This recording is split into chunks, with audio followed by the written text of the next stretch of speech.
Hi, friends. So this has been one of my favorite Proverbs for a while.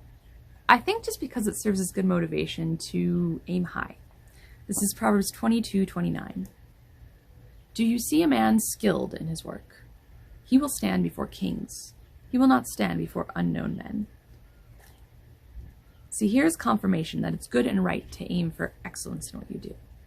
Not to achieve fame and recognition. There's plenty of Proverbs that warn against pride to kind of counterbalance this. But affirmation follows what is done well. And I think it can be okay to accept that as a sort of checkpoint, confirming you're on the right path if your aim is to do all things as unto God. Like it says in Ecclesiastes, whatever your hand finds to do, do it with all your might. Do all things to the glory of God. It's like the people of Israel confirming Joshua in what God had already told him to do. Be strong and courageous. I think the verse also just asserts that benefit comes to those who do their work well and not half-heartedly.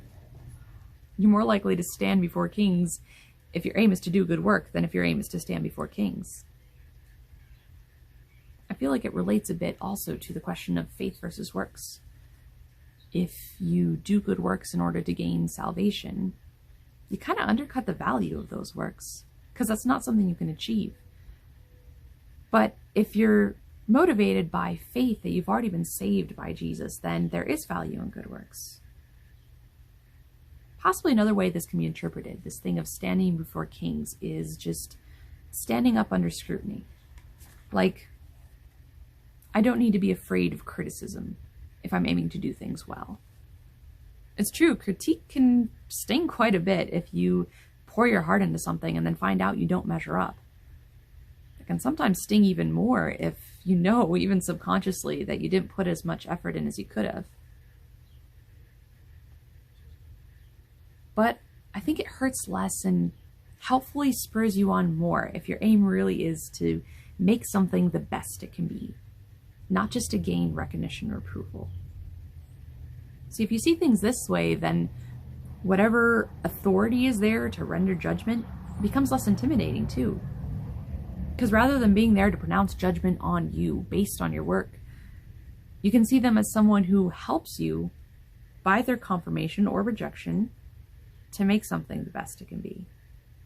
They become almost more of a collaborator than an arbiter. You know, if you're aiming to do things well, you leave yourself room to grow. It's like in the movie The 100-Foot Journey, where Madame Mallory has this fine restaurant in this small French town. She has one Michelin star and wants so badly to get the second one. But she keeps making the same dishes, doing things the same way, kind of just content to stick with what has already been judged good enough. It's not till she hires a creative young chef who tries new flavors and shakes things up that she gets that second Michelin star. I feel like it's kind of a theme or a common thing you see in the glimpse you get in the food world and shows and movies.